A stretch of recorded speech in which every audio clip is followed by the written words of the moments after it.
Good afternoon. Welcome to the Q.A.C. team podcast. How are you? I'm doing great. How about yourself? I'm hanging in there, doing good. It's a little cold here in Maryland. How about there? Same. It's been getting down to 20. I think right now it is 8. It's 8 degrees outside. Yeah, Uh, it was 7 degrees here earlier. It's around 20 now. oh no, wait, that's Celsius. Okay, never mind. It's 46. 46 here. I Low of love like it. 28. You So had me fooled, man. I'm like, wait a minute, you're in Texas, right? Is it that cold in Texas? yeah, I was actually just in Maryland Oh, cool. over the Christmas break. I went Nice. snowboarding. Yeah, very Yeah. cool. Well, let's get started and tell the audience who you are and what you do. My name is Arias Websterberry. I am a entrepreneur. I am an author. I'm a speaker. I'm a digital marketer. I love all things business, and I love helping entrepreneurs generate leads for their business, and more importantly, turn those leads into dollars. Yeah, love it. Love it. We need to stay connected. I'm loving it. So, why'd you Indeed. decide to be a business owner? Let's tell us a little bit about what drove you to where you are. Um, I I've always wanted to be a business owner Yeah. since I was a teenager. I started my first business when I was like 10. Oh wow. uh, it was a dog walking business, and it lasted all of like 3 hours.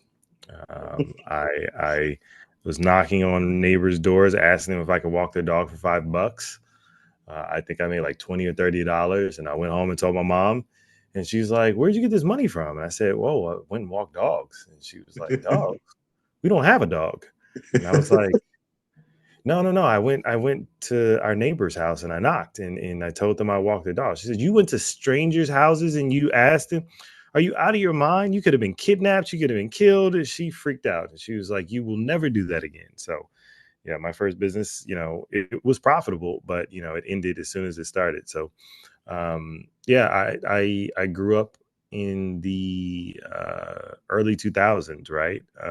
And that was like the golden age of the Maverick CEO, the Steve Jobs and the um, Warren Buffetts and the Donald Trumps and the Diddy's and the Russell Simmons of the world, right? All The of big these, names. Yeah. yeah, yeah, Yeah. Richard Brunson. Yeah. Um, you have um, all these amazing CEOs that have big personalities and stood in front of their companies, right? Yeah. And they were um kind of my heroes, my idols, right? Like, wow, these guys are, changing whole industries. And that's something that was really attractive to me. And it's something that I was like, I can do that. I can see myself doing it. Yeah. That's great.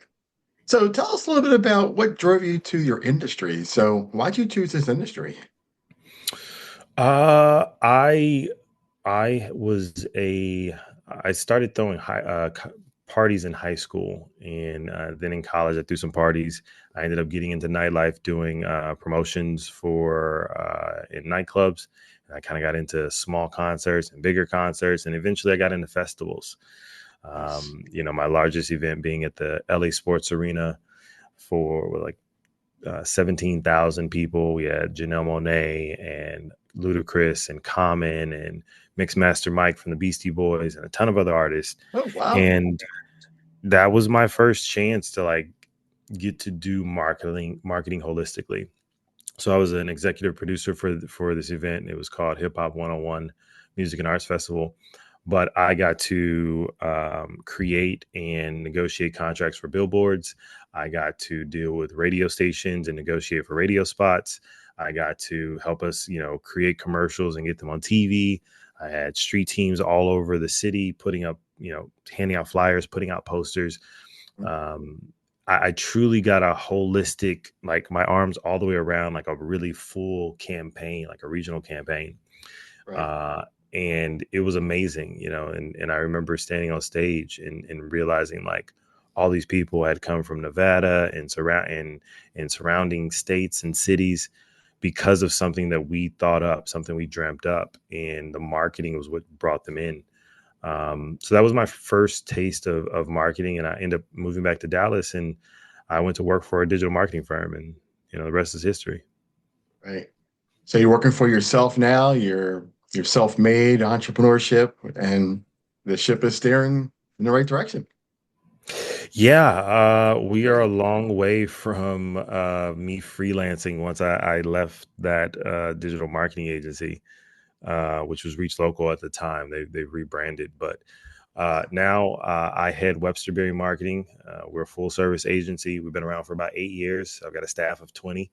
We've got hundreds of customers in different cities and states, a couple internationally.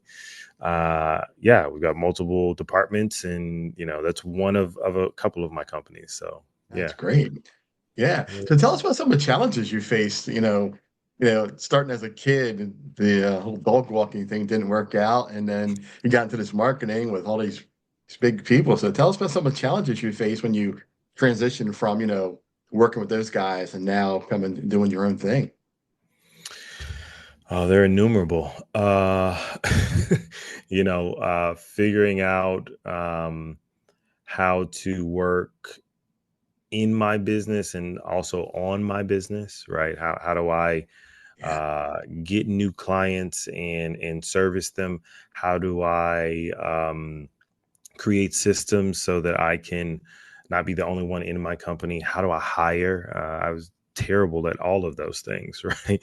Um, you know, I was good at sales. I had done sales for a really long time. I was actually a sales manager for a really long time. So selling people, no problem. But then it was like, all right, well, I've taken your money. Well, I've got to actually give you the crap I just sold you. So I have to stop selling and now I have to do the thing.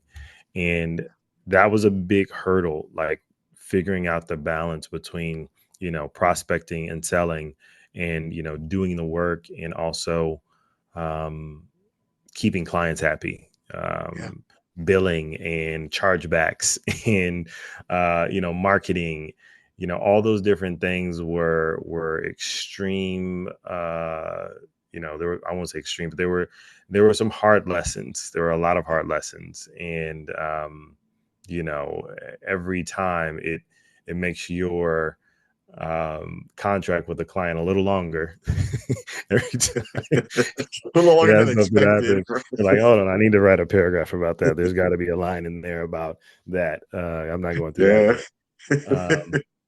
But yeah, man, it's been a ride. I have started several companies. I've lost them. I've been bankrupt. I've been homeless. It's taken everything that I have to build this thing, to stay in it, to not quit, Yeah. to figure out and navigate my way through this thing called entrepreneurship. Yeah. And that's a thing that people don't realize. And, my co-host on my Friday at Four series, we talk about that. Entrepreneurship is not for everybody. It's hard. And you have your ups and downs, and it's never easy. You are going to go through, a lot of tough times trying to build something that you love. And if you don't love it and you continue to work in it versus working on it, it's going to be a hard success. Indeed, indeed. And that's, I love talking about this. I love talking about my failures. I love talking about the hard times because, the internet is riddled with gurus who, some 22-year-old kid who's driving a Ferrari who's like, yeah, I dropped out of college and I started this app and now I make $4 million a month and I'm now on this beach in Bali. And I'm like, get the flip out of here, bro. What are you talking about? You barely know how to wipe your anyway. Yeah. y- And it's interesting, right? Because people believe that stuff and they Yeah. think that they're the next sensation on YouTube or TikTok or whatever the platform's going to be. They really think that they can follow these people and they don't realize what's really behind it. Yeah. I mean, it used to be hard for you to display the trappings of success and wealth, Mhm. right? It was hard for you to be able to get a Rolls Royce or a Lamborghini to drive around, right? It even costs more for you to get someone to tape it and edit it and get it in a format where other people could see it. Yeah. But now, you can get on Turo and rent a Lambo for, 700, 800, $1,000 for the day and pretend like, you can get on Airbnb Yeah. and some massive mansion, right? And it's like, oh, I got a Lamborghini and a $6 million mansion. I'm 22. I'm the Look at man. me. Yeah. Yeah. Look at me. And people are Yeah. like, oh, wow, this guy's lifestyle is crazy. He must be doing something right. Right.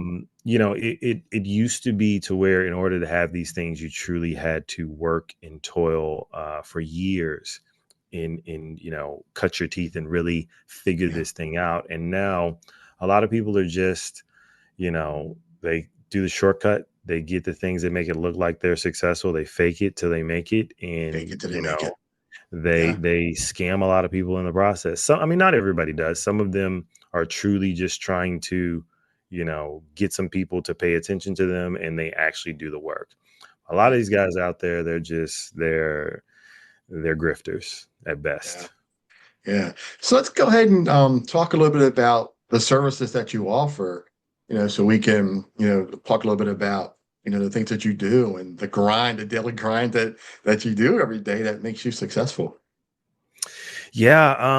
Again, I've got multiple companies, but my main business is the agency Websterberry Marketing. So we, like I said, we're full service. So we have one of our biggest products that we've just recently launched is Social Authority. So it's a blend of public relations and social media management. So we help our clients get on TV and radio. We help them get articles published in newspapers and magazines. We help them get on podcasts, and that helps them to establish their credibility, their expertise. It allows them to display their depth of knowledge, and it allows them to garner third party validation. So, Mm. you having a article in Forbes, or having an editorial written about you in the San Francisco Post, or Texas Daily or something like that, or going on Good Morning America. Those things allow people to realize that, hey, they obviously did some kind of due diligence on you in order to figure out who you are. And if you weren't someone of note, or you didn't know your stuff, they wouldn't be wasting their time on you. Right. So Yeah. we help them do that. In On the video side, we take a lot of it. We take it, cut it, edit it, and we publish it to your social media. We also write scripts for our clients, and then they record all that. They send it over to us. Again, we edit it, and then we handle all the scheduling and publishing through their social media. So it allows them to kind of feel relieved knowing that, one, their name is circulating. They're getting traffic to their website. They're getting notice to their brand and their offers from highly credible sources. But also that the social media side of this thing, like, most people don't do social media because they don't know what to publish, what to say, what should I talk about. We kind of take all that guesswork out. Hey, just stand here, say this, and we'll do the rest. Nice. Yeah. That's very cool. Yeah, social media, that's a whole animal in itself, man. Whew, I struggle with that. I'm trying. I'm still learning. And I was talking to a guy yesterday about it. I'm still learning what I want my niche to be on social media, since my business is so unique in its own way. I'm Hmm. trying to figure that out, so I'm still working on how I want to push myself. But I'm using my podcast, and using some snippets and things like that to show people what I'm doing, how I'm doing things, and I'm working Yeah. on the show called Chasing the Stars, to where I showcase businesses. I take your top reviews, your bottom reviews, put it together. I make a visit, and then I compare what we see the noise online to what I find professionally as I go in and make a review of your business. So, and I, I and I like make it. videos about it. Yeah, it's really cool. Working on my second episode now, and we'll see. See where it takes. But that's the meat and potatoes of what I do. So Congratulations, man. That's thank not you. that's not easy, right? Just trying to come It's up with not. an idea and then executing is tough. Yeah, it took me 2 months with my daughter to film the first one. and it was four businesses involved. The second episode should be out by the end of this month, maybe the 1st of February. I'm trying to get it done by the end of January. The Okay. weather hasn't been permitting, so it's been a little challenging, but Hmm. I'm trying to get my second episode done pretty quickly. And that's going to be one business. So I want to showcase one at a time, That's what I you was know. about to say. I was like, man, Jim 4 into 1, man, you just robbed yourself. You're like half a season in already, and you put it in one Well, episode.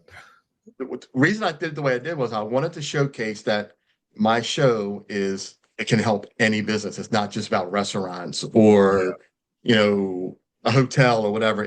I'm showing that my business can be with any type of business. So that's why I did it the way I did it. So gotcha. now I can, because my pilot was just all about my business model. Now I'm Mhm. going to go into depth of each business and how I do what I do. That's what I want to do. That's So awesome, man. I can't wait to see it. Send it over, man. I'll definitely take a yeah, look. we'll do. Yeah. Yeah, we'll do. So yeah, I'm glad I got a chance to talk to you, and I'm really curious in your business, what you do. So, what are your expectations for your business in the next year or two? What are you guys hoping to accomplish? Oh, we've got massive goals, my friend. Yeah. Massive, massive goals. My team, they're gonna watch this at some point because they're probably gonna edit and clip it and all this different stuff. But Uh-huh. uh, I am I'm a numbers guy. So everything I do, I attach a number to it. If it doesn't have a number, then I can't assign a value, right? Yeah. Um, so we are looking to triple our revenue this year. We are the way things are moving this month. We are on track. I mean, it's the first month of the year, so we'll see. But we are on track to triple our numbers. I've created a stated goal for all of my companies. I've got three, and they all kind of work in concert with each other. And my goal is to what we call the 100x impact.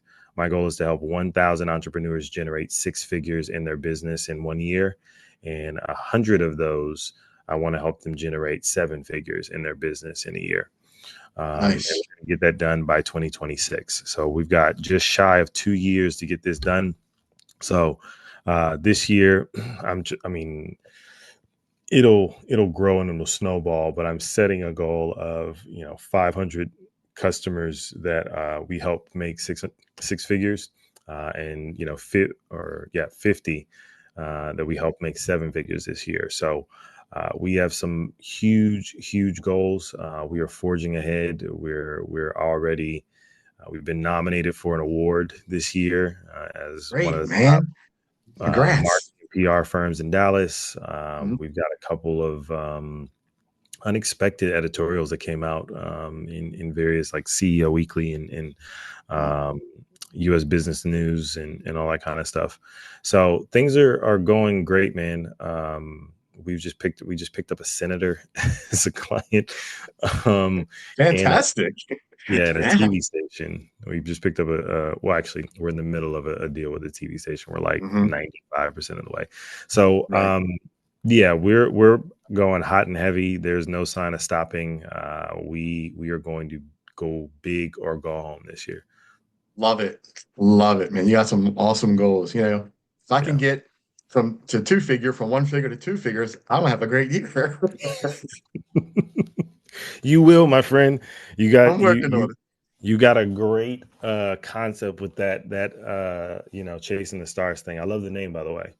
Thank you. I appreciate it. Yeah. So my goal was to get an RV and travel the country and run the show out of the RV. So that's my ultimate with this. Yeah. My plans have been, put on hold a little bit just because, things haven't panned out the way they're supposed to. But I'm a big believer in the universe will put me where I need to be when the timing is right. So I'm getting everything in order now, you Yeah. know. So I've got some lofty goals too. Absolutely, So man. Hey, as we all should. I can't wait to see the B-roll of the RV rolling down, the countryside and the tumbleweed and everything, and you pull into the next town. I can't wait. I'll be rolling into Texas. Say, where you at, Hey, Arias? Let's go, man. hey, man, seriously, look me up. I know all Yeah. the best barbecue spots. So, Oh man, see, now you're talking my language, right? We can hook up, we can do businesses, we can get them on an yeah, interview and record out. That's what I want to do. You know, absolutely. we're talking exactly what I want to do. Yeah, You know, yeah, yeah, yeah. yeah, I'll cameo. yeah. Here you Yeah. go. I love it. Chewing on a big piece of barbecue. Hey, Chuck. I love it. Oh man. So how do we contact you? How do we find you? Give us all the details. Oh man, I've got a couple sites. If you're looking for the agency, you can just go to websterberry.com. So Webster, like the dictionary, Webster, and then Berry, Berry. Websterberry.com, Websterberrymarketing.com, same thing. They go to the same place.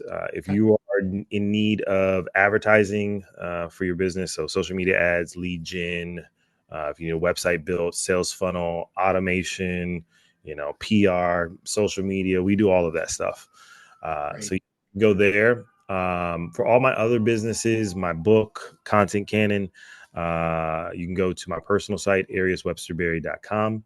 Again, Webster like the dictionary, Berry. Arias is Arias. Everybody spells it 12 different ways. It's got like one guy spelled it Aquarius once, and I was like, that's way too many letters. Um, Too many. so yeah. So Arias Websterberry, my entrepreneurship program and software Launch Ignition is on there. The book is available for purchase on there. My Websterberry marketing stuff is on there. Everything else we do.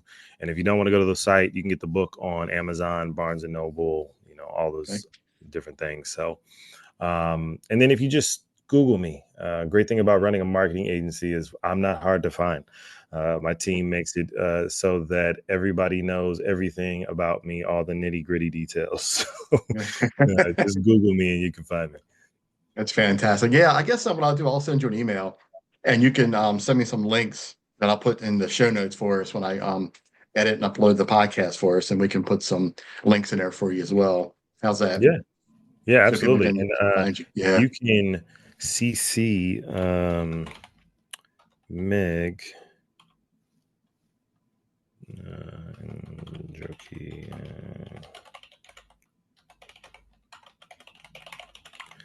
because my email gets full as crap and I miss stuff. And they're always like, I go to meetings so for them to tell me what I need to look at in my email. So, Yeah. did you see the email? I did not. Am I I did supposed not. to see the email? Yes, it's important. Can you pull it up? Yes, I can. Oh, that is important. Okay, yes, I will get that to you right now. Absolutely. Yeah. Yeah. Love it. Man, So, Arias, it's been a pleasure having you on my podcast, man. It's been a great interview. yeah, Let's keep in touch, man. I'm gonna follow up with you. Like I said, we'll get those links and get those things up. And I wanna personally talk to you and connect and see what we can do to help each other. yeah, Love man. what you do, man. Let me shoot you the number. Let me shoot you. Is it? Yeah. What's the number? 98. Nope. No. Yep. 817-918-8118. Yep. Okay. Would you shoot me an email with that? Yeah, I can see it in an email. It's in the chat. Oh, it's in the chat. Okay, I don't even have my chat Yeah. open. I'm sorry. I see it there. Yeah, I keep everything closed. Like my screen is nice and pretty and Yeah. neat. I got it. There it is. I see it. Awesome. All Yeah, man. right. Shoot me a text, and I'll respond. And yeah, man. See, I'm serious about if you're coming in town, man. Let me know. We're in Dallas, and it's a great city. People don't talk a lot about Dallas, but it Yeah. really is a great city, man. I don't know if you've ever been, but it's huge, huge Hmm. city. It's like between Dallas and Fort Worth, I think it's something like 7 million people in the Yeah. city. So my first go around back in 2008 to 2012, I ran a mystery shopping company, and I got to go to Vegas for a business conference, which was so cool. It was my second time flying, second time out of my home state of Maryland. It was awesome, and I had a great time. Not the Yeah. closest I came to Dallas, but Vegas was a trip, man. It was a lot of fun. I learned a lot. Oh, So Vegas is one is Vegas. I've been to Vegas. Vegas. Oh God, I've been to. I should be ashamed of this, but I have been to Vegas 78 times. Wow, impressive. Yeah, I used to live in San Diego, so Okay. it's like a 4 hour Quick drive. trip. Yeah, Yeah, quick trip. Yeah. um, so I used to Yep. go all the time. Vegas is one of those towns where it doesn't matter what type of person you are, whatever you're into, you will find something the strikes you're fancy in Vegas, Yep, that is true. good or bad. Yep, good, bad, or indifferent, right? Absolutely, Because absolutely. what happens in Vegas stays in Vegas. Well, you hope so, as long as you don't catch You something hope you so, can't get right? back. So, Yeah, I've learned to stay very clean, very quiet, keep to myself. absolutely. I want to do my thing, and I want to be professional and famous on the good side, not on the bad side. You are one TikTok away from being on the bad side. So, Isn't that the truth? Arias, love it, man. It's been a lot of fun. A pleasure having you come on, and we'll keep in touch, man. thanks for having me, Charles. Absolutely. My honor to have you come on and interview with me. Appreciate you. Likewise. Take care. Have a great day. You too. Bye-bye. Thanks. You've been listening to the Q.A.C. Team podcast with your host, Charles Luttrell. Connect with us on the web at QACteam.com, TikTok at Q.A.C. Team, Facebook and Instagram at QAC.team. Thanks for your support.